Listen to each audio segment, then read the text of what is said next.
The new merch for the month is live, Twitchies, so come get your cutesy Lulu merch. Look at him, he just wants to have fun by terrorizing you on the battleground. And our hacker merch, remember, it's not your fault that you died, they must have been a hacker. Check it out in the description down below and get it while it's still here. Hello everybody, we are here with your Kumbhakarna guide. We will be playing him, of course, in the support role. So we'll be starting off with our Guardian's Blessing. This is where we're going to have an option here. If you wanted to go into Thebes early, we could go right into a Glowing Emerald. We are against a Izanami and a Ymir. They have a lot of slows, which means I've got to get a Heavenly Agility to make sure that we do not get stuck in all of their slows. Because of that, I'm just going to end up with tier 1 boots, 4 health potions, and a Hand of the Gods. In general, I do like Shell as an active more than Sprint for the first active in the duo lane, just because Shell will keep your ADC very safe, but Izanami's got the slow, Ymir's got the slow. If I don't get a Sprint, then we're gonna have to beat slows in the laning phase, and that is a disaster. For our first ability on Kumba, we're going to get our 2. This is the first thing that I see people get confused on Kumba, is oftentimes people get their 1. Your 2 is a crazy good ability. It's actually good lane clear, and it's only on a 10-second cooldown, quite low in the CDR department, and it's going to be a 2-second root and 90 damage. It has a small wind-up time. You can, of course, be interrupted during that wind-up, but you can hit the entire wave with that. That's gonna be their Shell. We gotta be a little careful here. Yeah, see, they got level 2. What they did is they did the really try hard like SPL start, which is you have your ADC miss credit on one of the minions. And when you miss credit on one of the minions, it lets your support get level 2 off of the first wave. And so Ymir got level 2, which allowed him to get his freeze. That's a pretty try-hard start, though. For our second ability on Kumba, and the ability that we will max out first, we are going to be getting our 1. This is our belly bump ability. It is a movement ability, so you dash in a line. After that dash, if you hit an enemy god, you're going to do damage to them. And if you hit a minion, you're gonna yeet the minion right on down the lane. This minion will do damage to everything in its path, and it does do more damage than the baseline belly bump. So belly bump does 70 right here, but the flying minion does 90.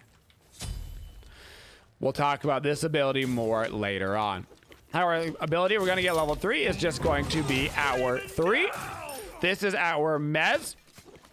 Big circle around you, you click it, it pretty instantly goes out to be a Mez around you. This is going to prevent anybody from clicking any abilities. If you attack them, they will be broken out of this. This is not a stun, this is a Mez, which means if they take any damage, they're gonna be taken out of this ability. After they come out though, they will have a slow on them. It's going to be a 40% movement speed slow and a scaling attack speed debuff. So this is a great ability to use on enemy auto attackers, hunters, auto attack assassins, whatever. It'll really, really slow them down. So not only can you use it to set up your team, but you also can use it aggressively.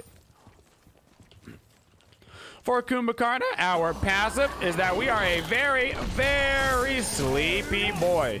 Because we are such a sleepy boy, instead of dying the first time we lose all of our health, we will fall down to the floor and start to take a nap. And then our enemy will have an opportunity to kill us if they land a certain amount of auto attacks within that time. So we've got 6 basic attacks, plus you gain an extra 1 for every 5 levels. On Kumbhakarna, we're going to be going right into cooldown boots. CDR is crucial on Kumbhakarna, and so we will be getting that CDR very high very quickly. Heading back over to the dual lane. Got to make sure we get these Guardian's Blessing stacked as soon as possible. Finally, on Kumbhakarna, we have our ultimate. Our ultimate is a giant uppercut, which effectively works as a long-term banish.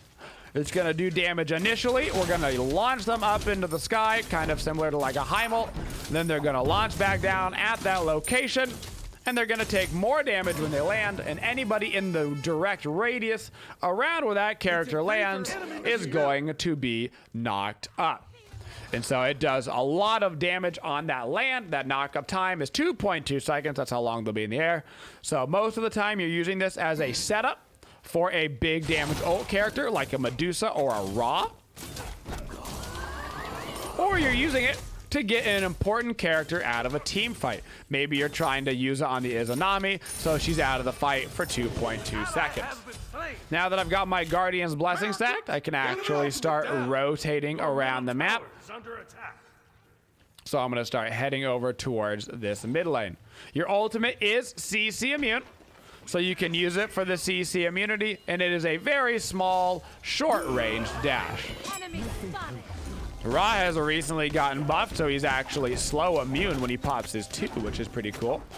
I'm going to try to keep this guy here as long as I can, so I'm going to go ahead and mess him, and then I'm going to ulti him, and then I'm going to root him, just trying to keep him here as long as I can for my team to maybe be able to get in range. Unfortunately, they're not quite going to be able to, even with all of the CC, even with the Heavenly Agility, but we did get a nice little attempt right there, so I respect that. For Kumbhakarna, our build goals are, of course, cooldown, because we want to make sure we can spam our abilities. Kumbhakarna's crowd control is incredible. You've got a banish, a mez. That mez reminder is also a movement speed slow and an attack speed slow. And then you've got a root. That root is 2 seconds. Keep in mind, this root will always be 2 seconds. Roots, while they apply DR, are not affected by diminishing returns. So while your mez might become much shorter than the actual duration that it says, your root will always be that 2 seconds. So it's an extremely reliable form of CC, regardless of how many times the target's been CC'd before. Now let's talk a little bit about Belly Bump. Belly Bump is an ability that you can aim where the minion goes. It aims depending on your camera angle. I'm going to try to ulti the Ra right here out of this fight. I'm going to root down this Ymir. I'm going to Belly Bump myself right on out of this just so I don't die. So your Belly Bump, a lot of people think the Belly Bump launches a minion based off of the direction that you bumped in. That's not true. I can bump this way and launch a minion to my left, to my right, whatever. It depends on where your camera is looking. It's going to be hard to do it with a Ra here because he fully clears the wave. But I will be able to show you guys eventually. You want to be looking in the direction that you want to launch the minion. That is the important part. Thanatos' ultimate is down. He does have beads. Are they up? Yes, they are. I'm trying to stand in front of this guy. I'm going to throw down the mez. We should be able to kill the Thana right here. Unfortunately, I don't have my sprint up. That was a great Izanami dash. I can't body block those autos, but I can try to help him get out of there. He's not going to be able to make it, unfortunately. Now we're going to start working on a Gauntlet of Thebes. Any major support we're going to be buying Gauntlet of Thebes on.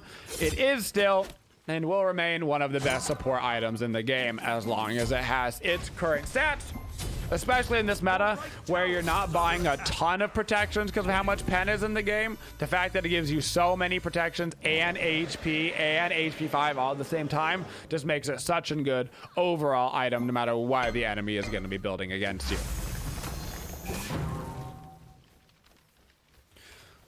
Let's see if we can't get a belly bump off. Not on this wave. Well, let's do it on a do it on a red buff minion. So you can belly bump jungle camps as well. You cannot belly bump the big minions, but you can belly bump small minions.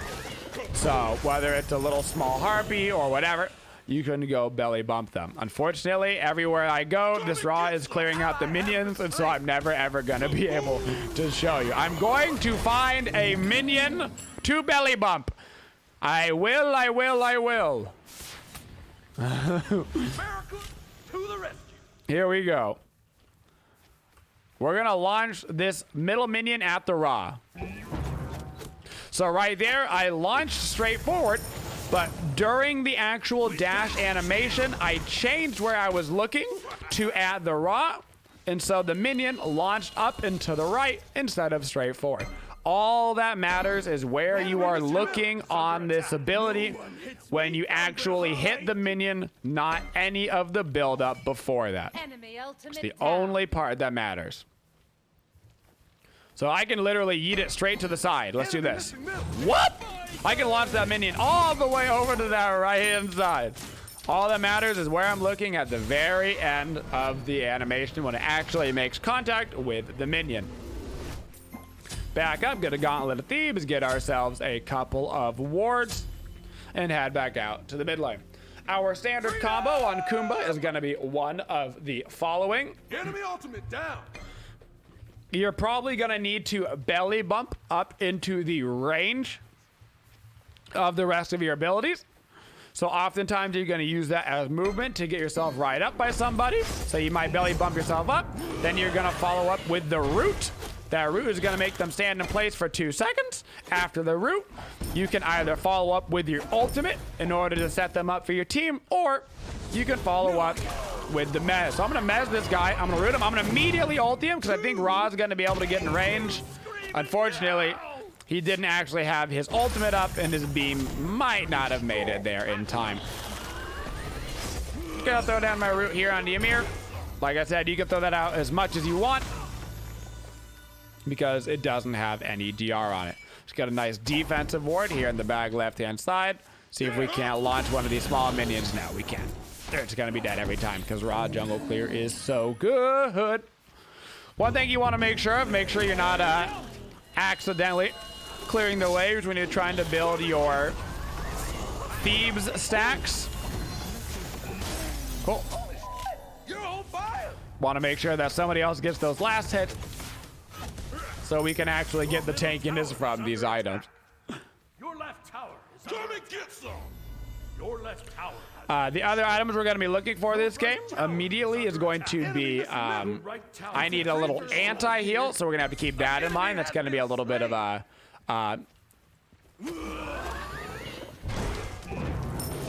change from our standard build. So what I'm going to end up doing is I'm going to go right into a Pridvin in order to get 20% more CDR online, plus the shield after my ulti, which is really easy to get on Kumba.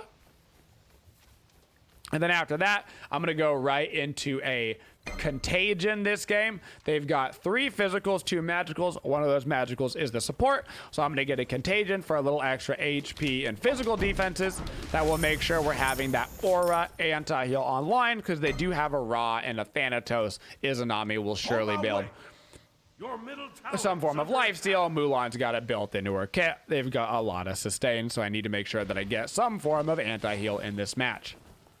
Obviously, you don't build anti-heal against teams that don't have healing and sustain. So I'm still going to put the priority on Pridvin to make sure that I can spam my ultimate as much as possible. There hasn't really been a ton of great options here in the mid lane until right now. That's the combo that you're looking for. We're going to combine our... Ooh, baby. Ra B's down. He's actually going to dive completely on the dodge. I'm going to try to run over towards him. See if I can't give him a heavenly agility to get out of there. Throw down a Mez on Ymir. Dang, but the Mulan had rotated all the way over, and so it didn't even matter. I still might be able to get away from this. Let's see if our Mulan rotates on over to help. It doesn't look like she's going to. I'm going to pop my 2 because inside of your 2, you are knockback immune. So I'm going to go ahead and use my 2 for the knockback immunity. There on the Mulan ultimate. Didn't actually matter for getting away. Our Mulan just rotated very late. Bad solo lane play. We're going to continue to work on the Pridvin now. Get that going, get a little bit of extra CDR, make sure we're buying a sentry ward on every back. Almost got the thieves stacked up, so we got to make sure that we get 13 more stacks on our thieves. And then we don't have to worry so much about actually clearing out the waves.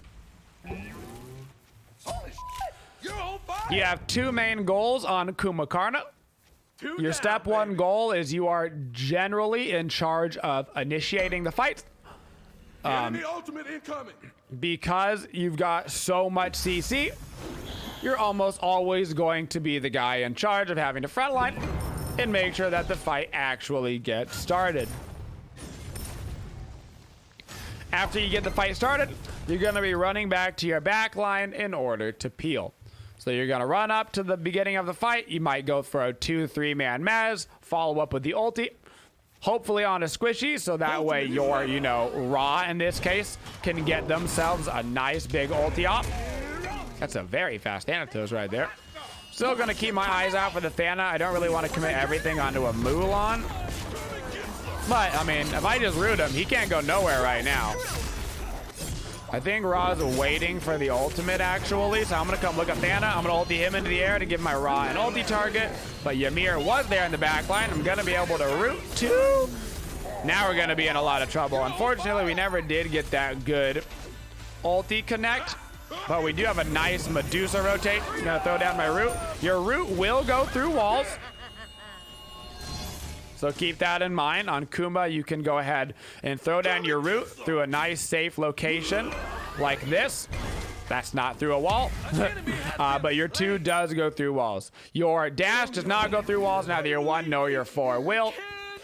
Your mez, I do not believe goes around walls, but let's find a way to test this. See if we can't find a way to test whether this mez goes around walls. We might be able to test it right here, actually. I don't think it does. No, it does not. I was about to say, I'm pretty sure it doesn't go through walls, but the last time I said I was pretty sure, ended up being Hell 1, and then that one did go through walls. So, wanted to make sure. So only your 2 is gonna go through walls. Woo! We knew it this time. So keep that in mind. If somebody's like right on the other side of this kind of thing, you know, you can hit him with one of those, and because it's this big block, it will go all the way through and still root them on the other side, thus letting you get in range of your other abilities.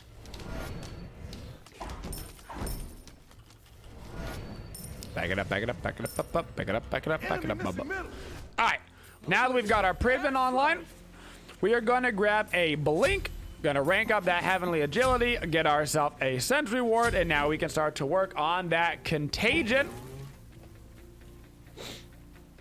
in order to get some anti-heal to help with these team fights. Now we really need to make sure that all these objectives are warded. So I'm going to go over towards the Gold Fury because half their team is over there, and I need to throw down the ward anyway. The Blink on Kumba is crucial. It is crucial for both peeling and initiating. I'm going to try to just kind of kite this around until the team gets here. So far, so good. I throw the Ymir up into the air. You can see I got the immediate Pridvin proc on my ulti. Now I'm just kind of trying to focus them on me instead of the rest of the team. I'm pretty low in my HP. We'll throw down a little defensive ward right here. Try to head back in behind them. This is going to be a bit of a risky play here. It's now a bit of a risky play. I'm just going to throw down the triple mez and then dash myself out of there. Mulan has rotated over now. Just going to keep throwing out as much CC as I can. That was actually a really good immunity frame there from the enemy Mulan. And we're not going to be able to do too much against that. So because I've got the 30%, because I've got the 30% CDR, I can already use my ultimate again.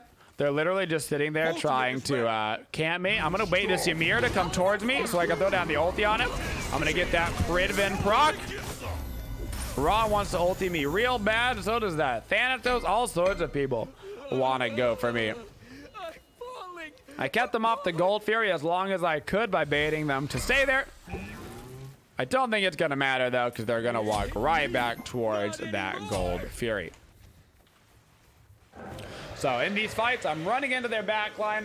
Most importantly right now, I'm looking for the Izzy and the Ra.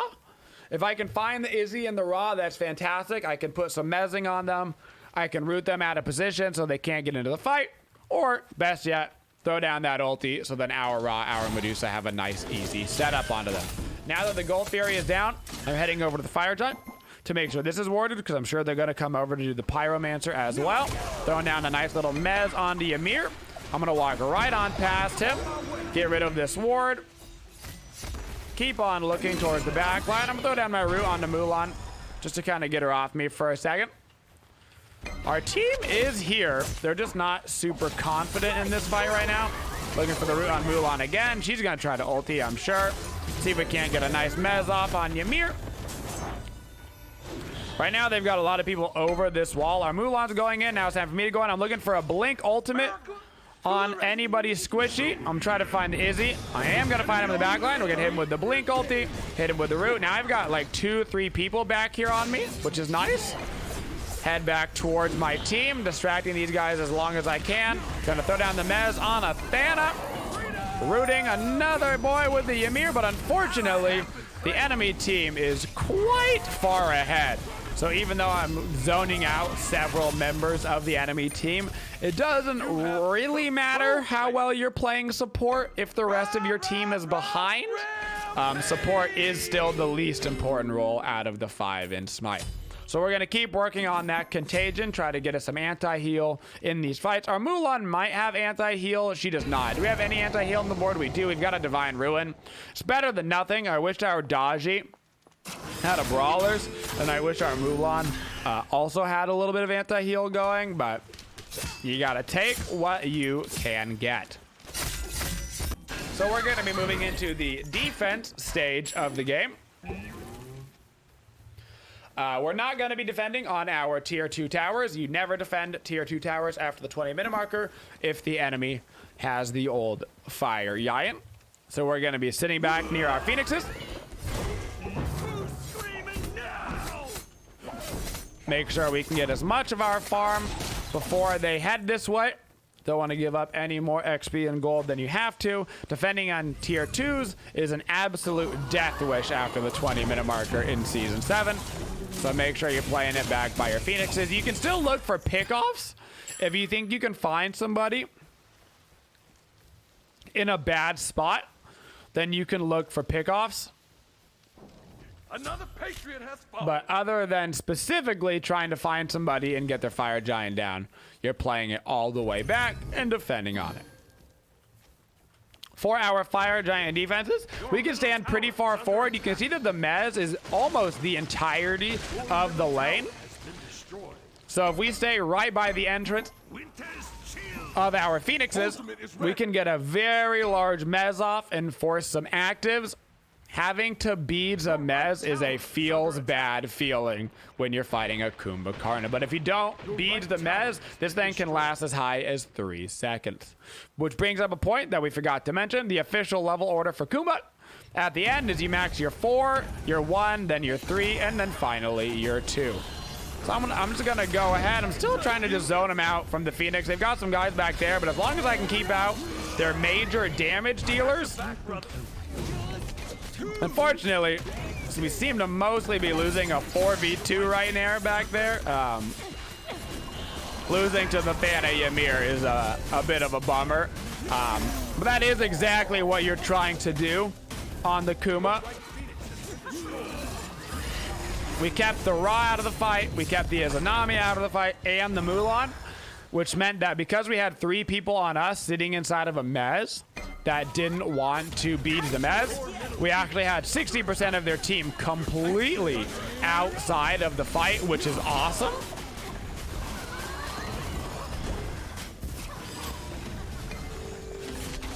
Unfortunately, the boys are just so far behind. It's about a 15k deficit, so they couldn't win the 4v2. For the most part, you're going to be using your 1 as a movement ability in the team fights. You're not super meant to do damage on Kumbha. Your damage is going to come more from your ultimate in being annoying. Speaking of your ultimate, if you use your ultimate in your 2 just so happen to have the exact perfect timing. Isn't that very nice of hi-rez? So if you hit somebody with your ulti, you can immediately start channeling your 2, and that build-up time on your 2 is the exact amount of time that it will take for them to fall down from your ultimate, so that way you can combine them very easily from your ulti into a nice route. Isn't that just nice and convenient? Now begins the world's longest purple buff attempt. Do do do do do do do do do do do do do do do. Eventually we will get that purple buff. All right, we've got CDR. Boom. We've got some anti-heal. Boom. Now we're just looking for some generically tanky items. At this point in the game, you're looking to either buff up your team, counter build their team, or get yourself percent mitigations. So for my team, we really don't have anything that we're super needing buffed up. It's like a Shogun's Kusari to buff up attack speed, but we don't have a lot of auto attackers. We don't really need a Witchblade or anything amongst that. For their team, they've got a good damage spread as well between physical, magical, between auto attackers and ability damage dealers.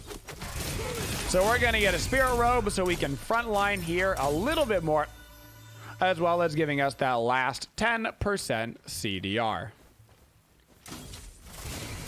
Throw out a defensive sentry ward because we know they're going to be waiting for us as we move up towards this fire giant. This is going to be a pretty hard fire for us to defend. With 2 Phoenixes down, it can be very hard to actually get in range of the fire giant. So we're just gonna go ahead and back it up, especially against a Ymir.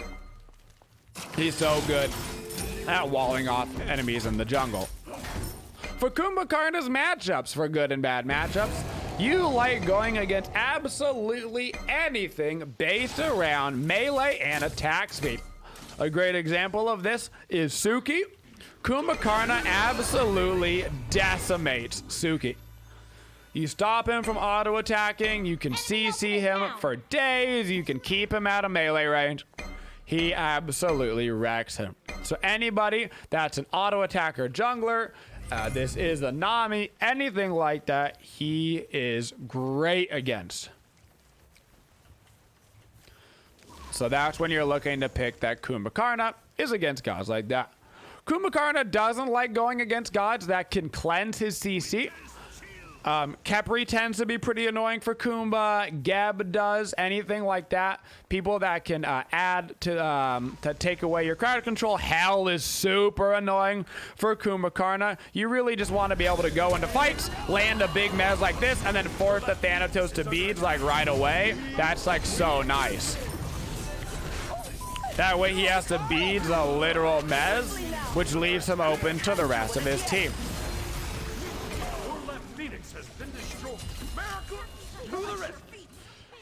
The 2 things you're looking most to combine with Kumbhakarna is 1, you want some additional CC, some sort of big damaging CC character. So like a Hunbats is a great god to pair with Kumbhakarna. That's because Kumba is going to be forcing people's beads all the time. So if you pair him with a Hunmatch, that means the Hunmatch is going to be able to get his ultimate off. And if he can get his whole ulti off, then he's going to have super easy jungle ganks, or a Thor, something like that, where you just easy peasy get a bunch of free ganks because the enemy has their beads down. You also like pairing him with big damage ultimates in the middle lane. So gods like Ra, Kukulkan, Poseidon, anybody that has a big blast follow-up for his ultimate lets you set up real nice. Kumbhakarna's ultimate, in that regard, basically the exact same thing as like a Neja, just setting up for your teammates so they can land nice, easy ultimates and easy abilities. For wrapping up that build, we were going to be going into that Spirit Rope to give us 40% CDR, as well as some percent mitigations. Afterwards, we would have sold our Guardian's Blessing. And at that point in the game, the build would have been very, very, very variant. I already had anti-heal. I would have already had full CDR, so it would have just been some sort of a generic tanky item. They didn't have really anything in particular. Height of the Nemean Lion, it's like, they've only got one real auto attacker. It's like a Magi's Blessing maybe would have been okay because they did have quite a bit of CC with the Ymir running at me and the Mulan and the Thanatos and stuff. So it would have been something a little bit more selfish in the build because there really wasn't any good team fight items to help out with the boys. We discussed those earlier and why they wouldn't help, guys. And that is your Kumbhakarna guide.